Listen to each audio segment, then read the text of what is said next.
I was supposed to pledge a lifetime of love and become his wife, but my marriage turned into a nightmare. My parents-in-law doted on their son, and my husband always prioritized them over me. They imposed unreasonable demands on me, treating me as an inconvenience. I refused to let such people ruin my life. To punish them all, I devised a plan. My name is Alyssa, and I'm 29 years old. I've been married to David for a year. We work in the same company and often collaborate on projects. Although I don't have a college degree, I have more experience than David because I've been with the company longer. Our company values ability over academic background, and my strong sales performance has earned me a decent salary. Meanwhile, David, who is both capable and highly trusted by his colleagues, was a boyfriend I could be proud of. I fell in love with him and happily accepted his proposal, and we became a married couple. But then my in-laws started interfering in our relationship. One day, when we visited their house, my mother-in-law suddenly said to David, "Hey David, are you really okay with this?" "With what?" David asked. "Marrying Alyssa. You've always been good at both studying and sports, haven't you? Yet you chose someone as mediocre as Alyssa."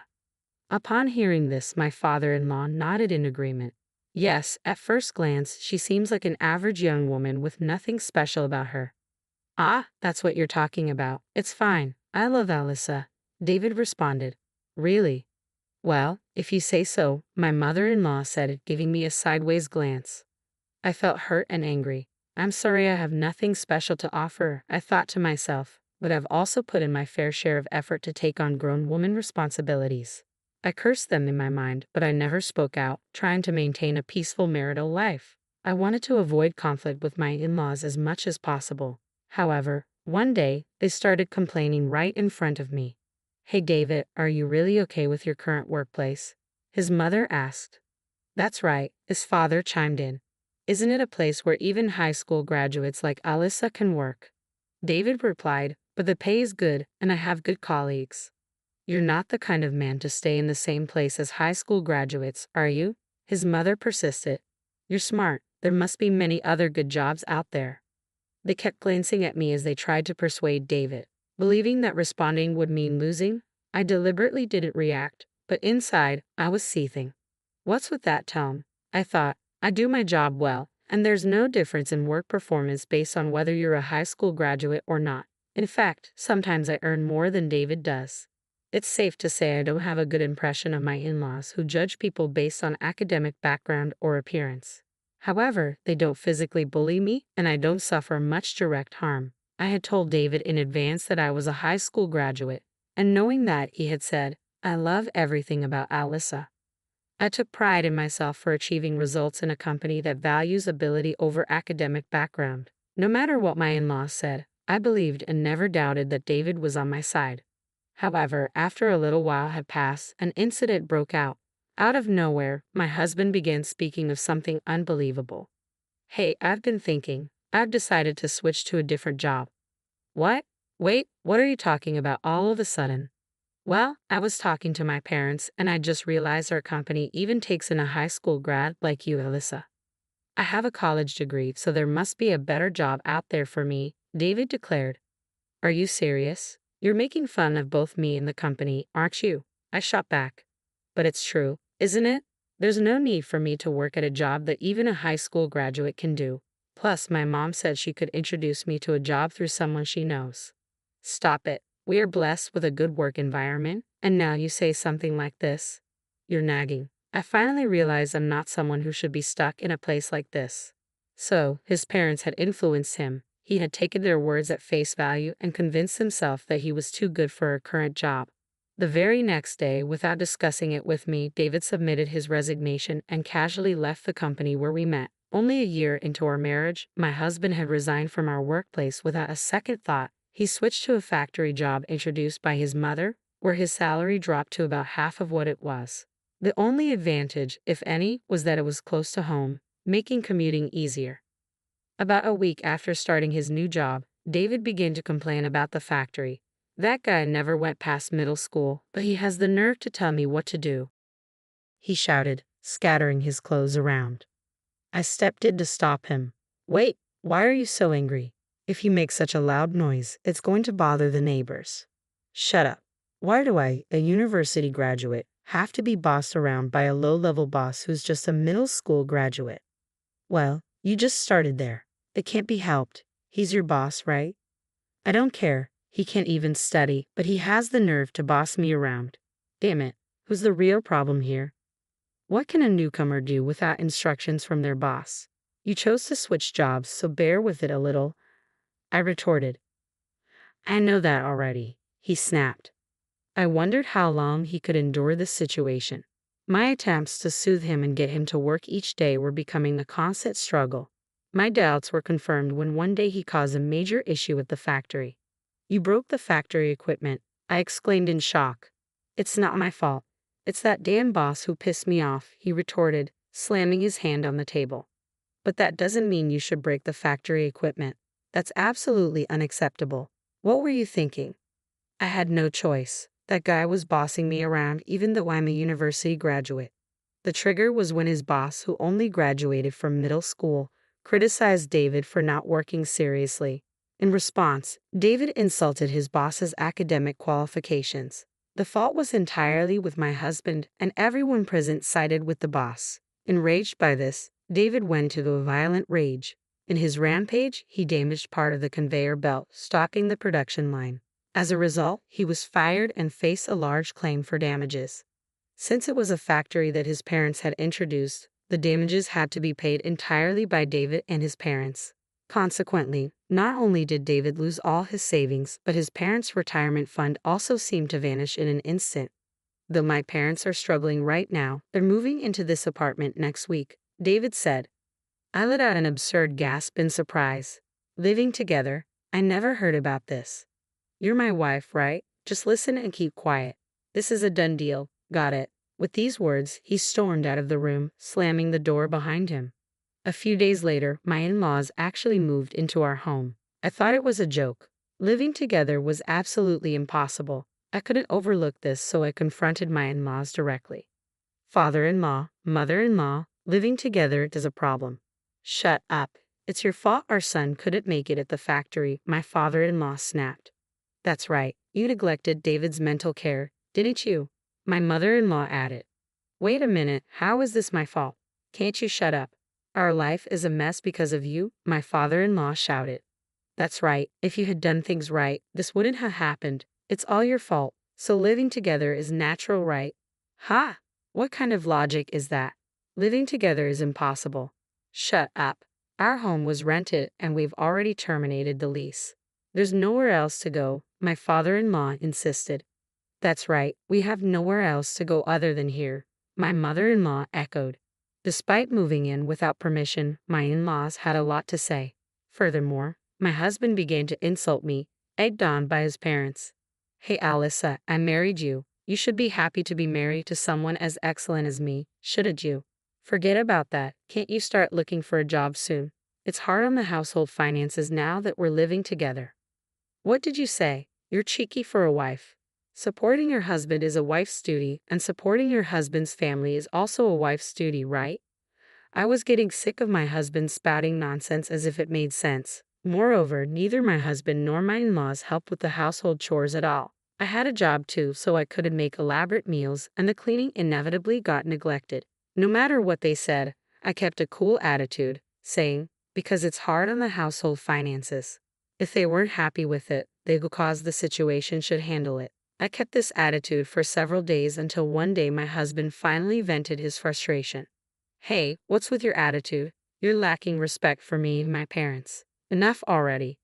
I work every day and do all the housework on top of that. You don't help at all, but you complain constantly.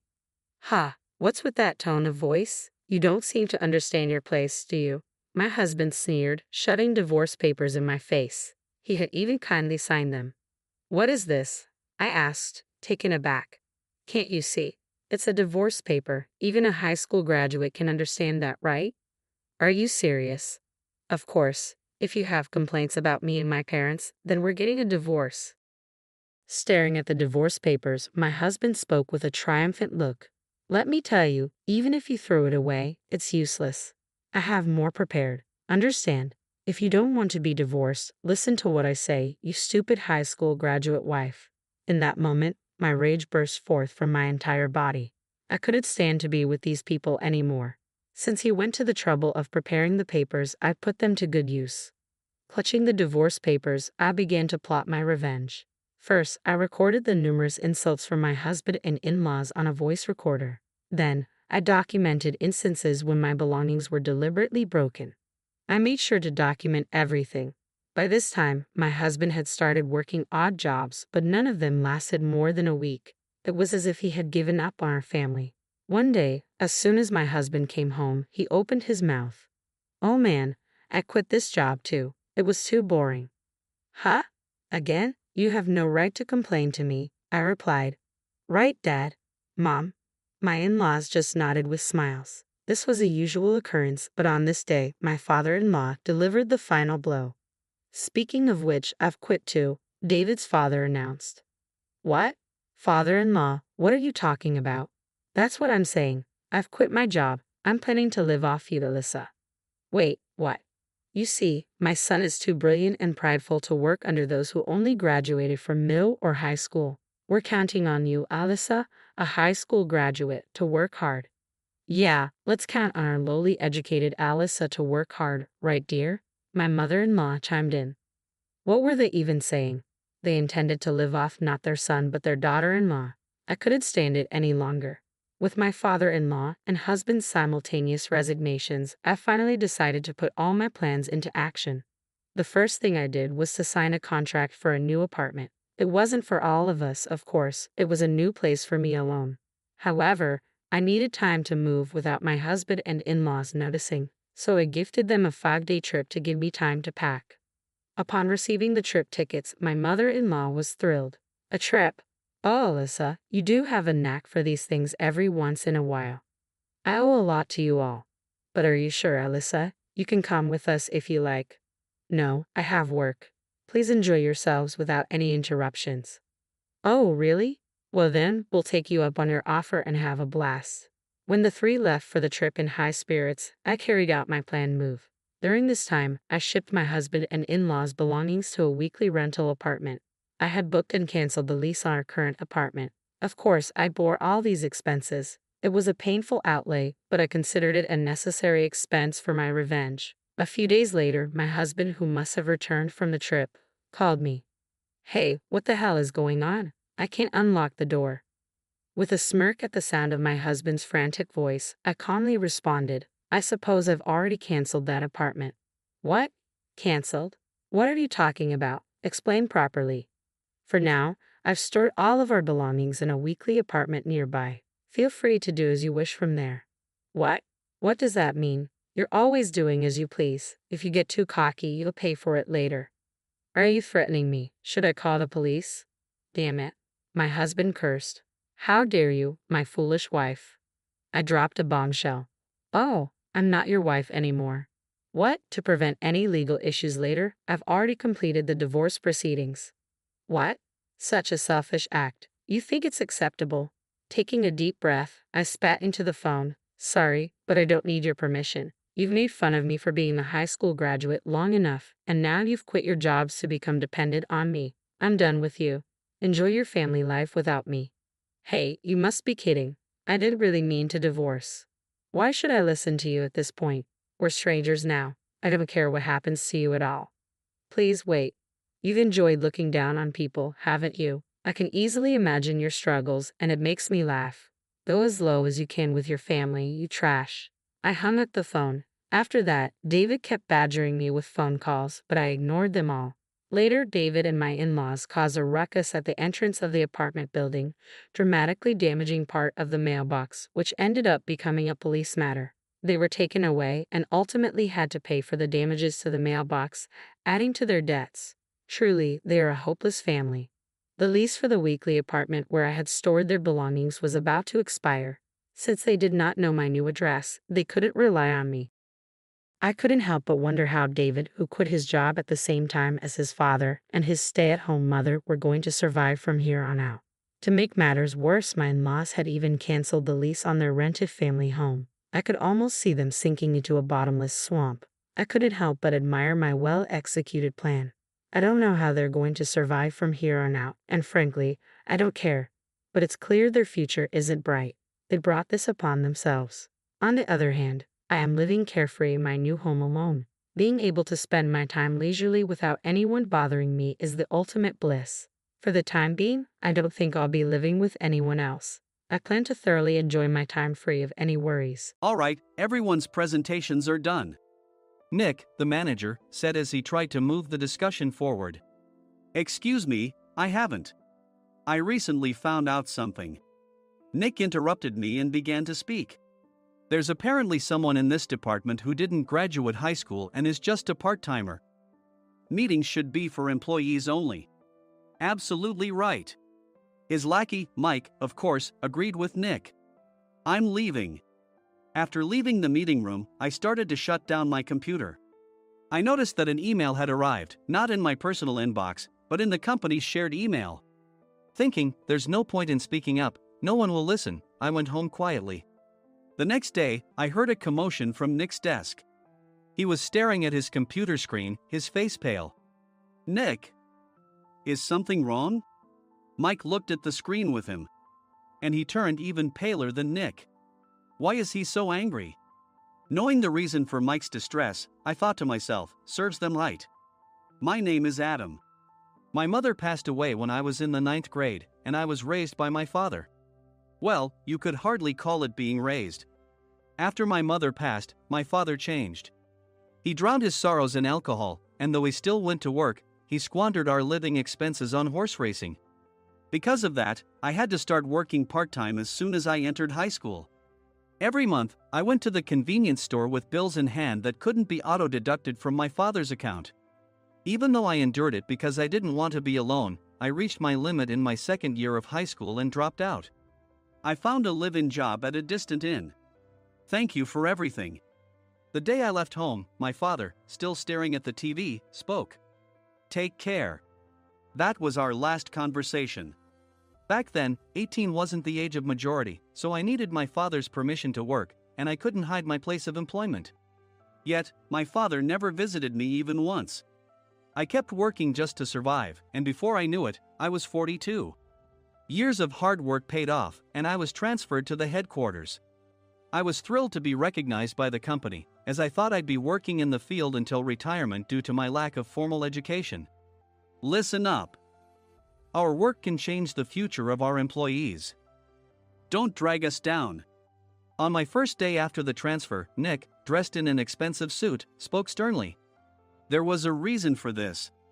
Our inn was located in a prominent tourist destination, known so well that everyone in the state could sing its commercial jingle. At its peak, we had 5 locations within the state. But that was long ago. Due to financial difficulties and aging facilities, only the place where I had worked for many years and the original establishment remained.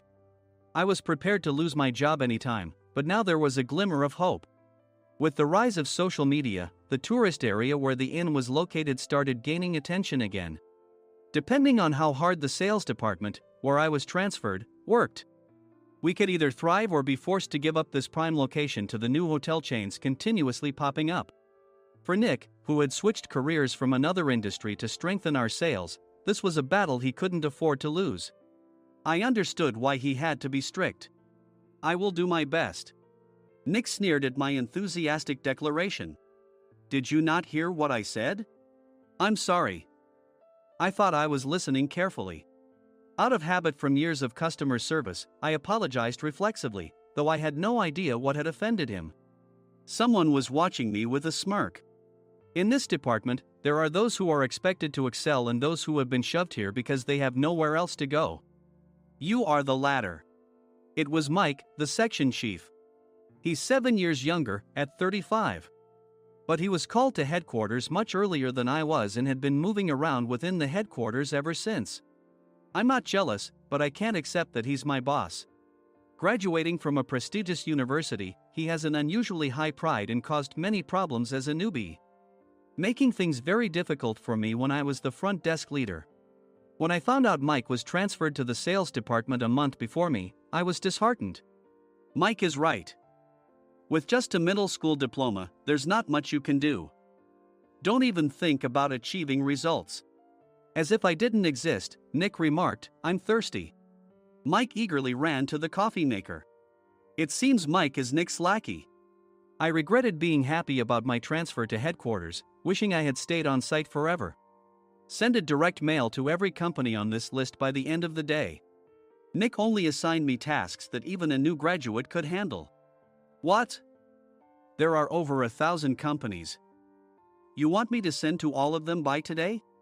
Yes, if you and your fellow misfits split the work, even those with nowhere else to go should finish by today. I glanced at the employees typing away expressionlessly. They were worn out from customer service, only thinking about leaving on time, or were women reassigned after having children. With zero motivation for work. Even Sam, a new graduate from the same university as Mike, who was supposed to be among the expected achievers, had no enthusiasm for the job. Having joined the company wanting to do customer service. I don't care what they say, I plan to quit anytime, he said. Only Nick and Mike were highly motivated, making all the decisions between the two of them. I originally only wanted to work at the inn to survive and had no particular attachment to this job. I swallowed my words, thinking I had no right to reprimand them. About a month after the transfer, Nick told us with a frustrated look. To commemorate the 50th anniversary, we've decided to create a plan exclusive for one group per day. Originally, Mike and I were supposed to come up with it, but our president, Mr. Thompson, insists on hearing everyone's opinions. So, you all get a chance.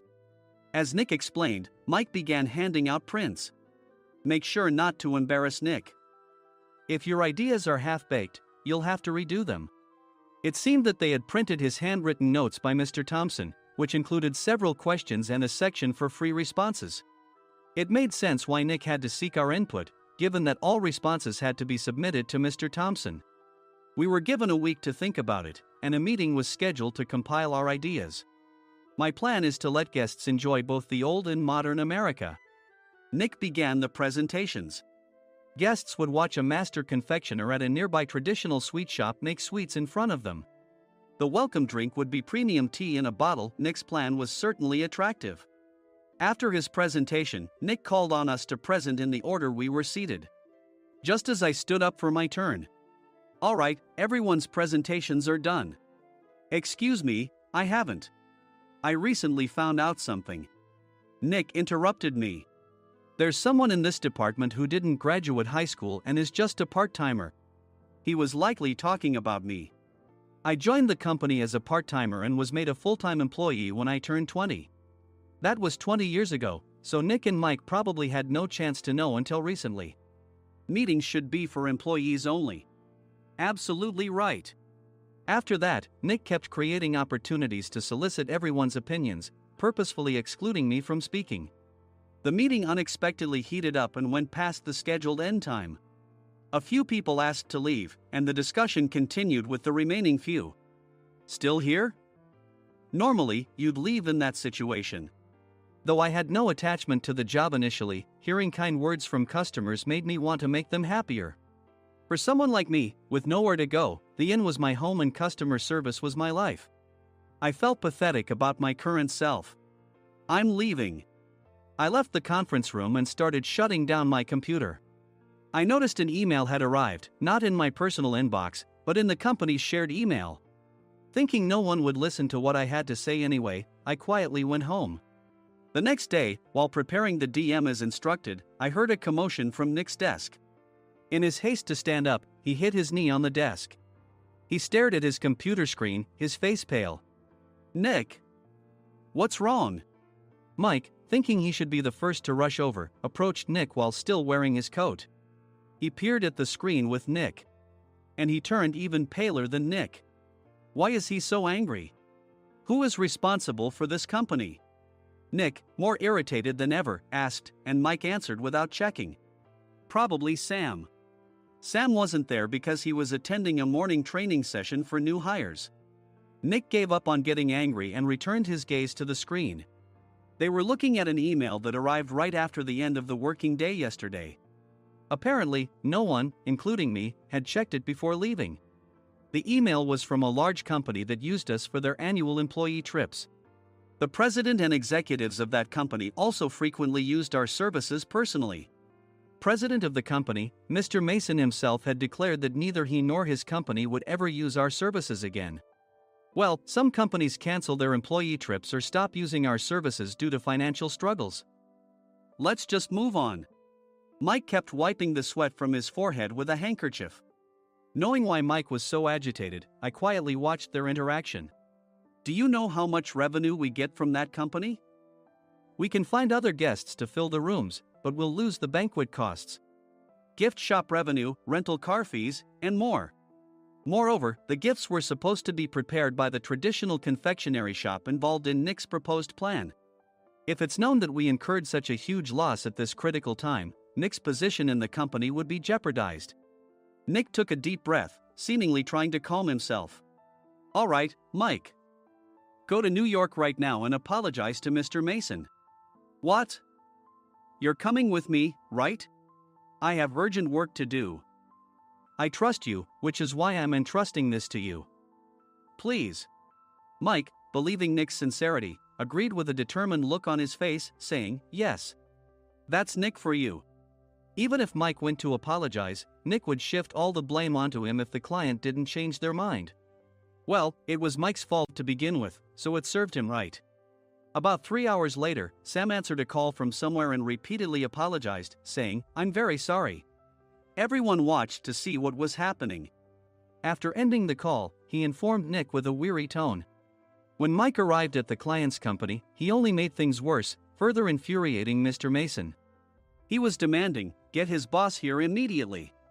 It was no wonder Sam was exhausted, dealing with such a call right after returning from training. What is that idiot doing?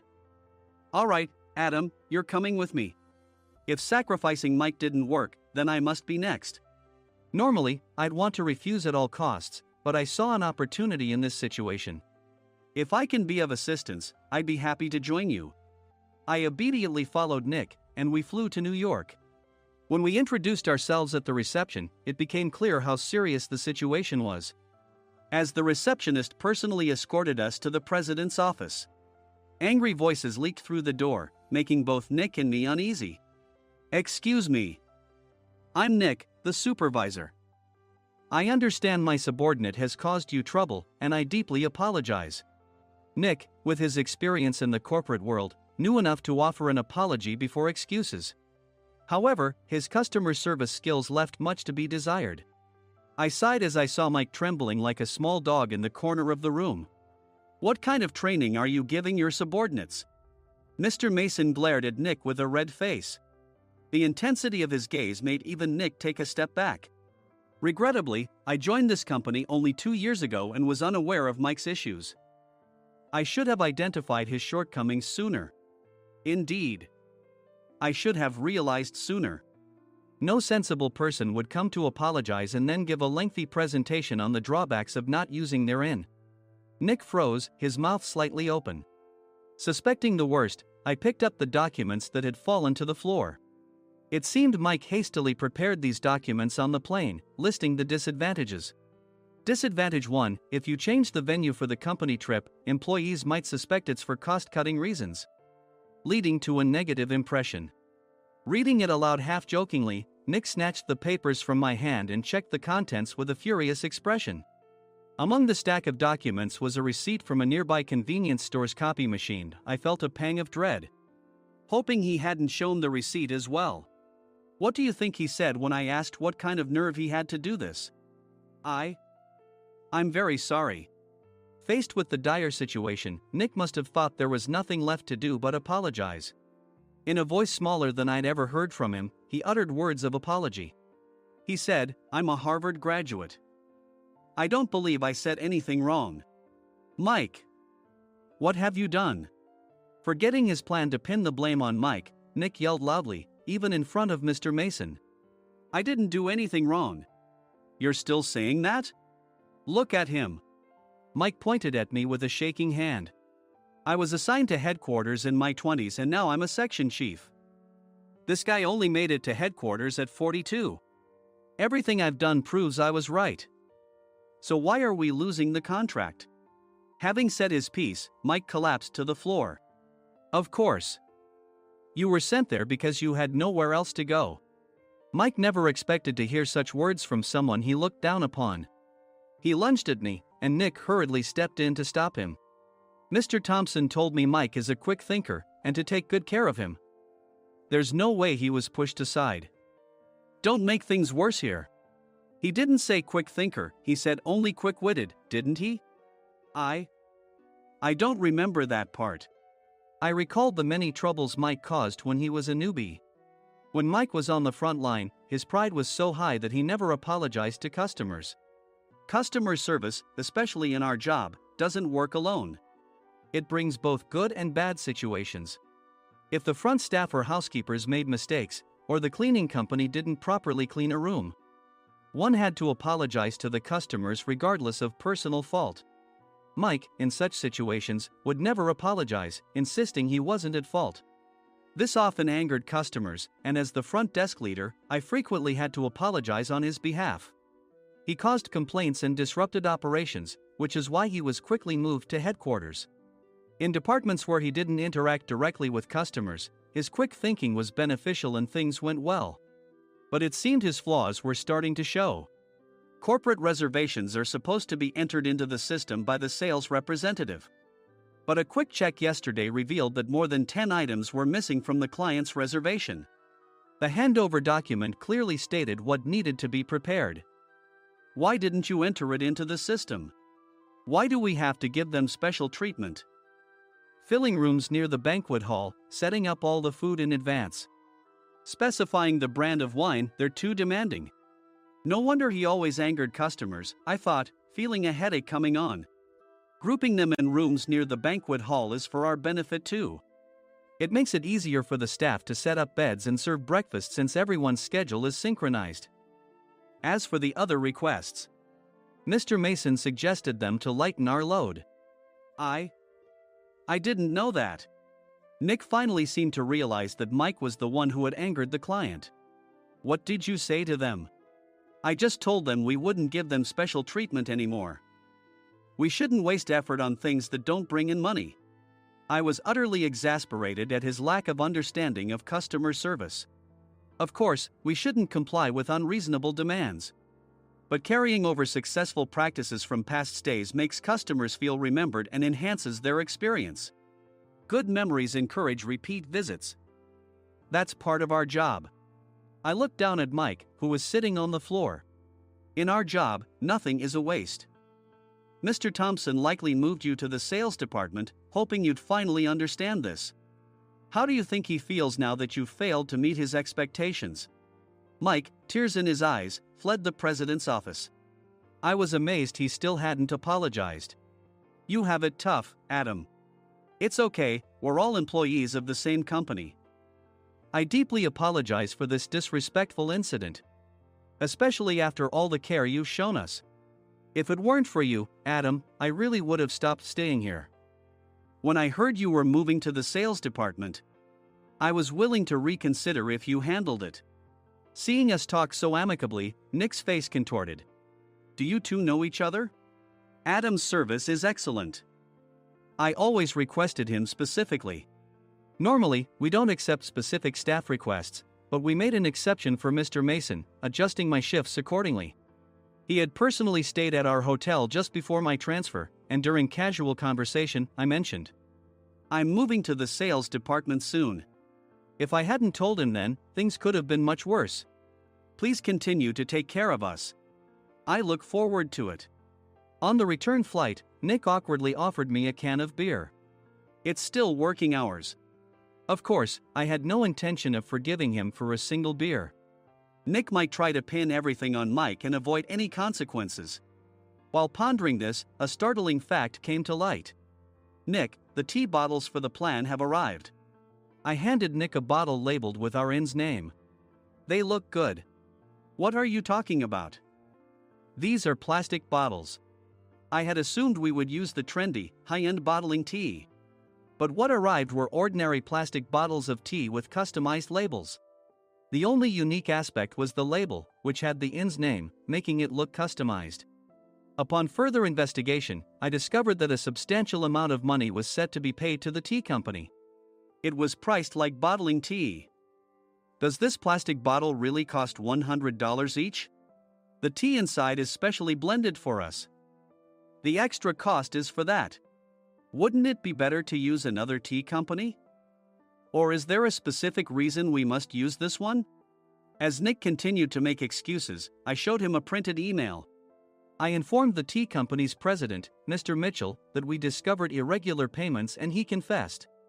He said you two were high school classmates and planned to split the extra money. That idiot. Why did he confess? That's not important. You should worry about yourself, this could turn into a police matter.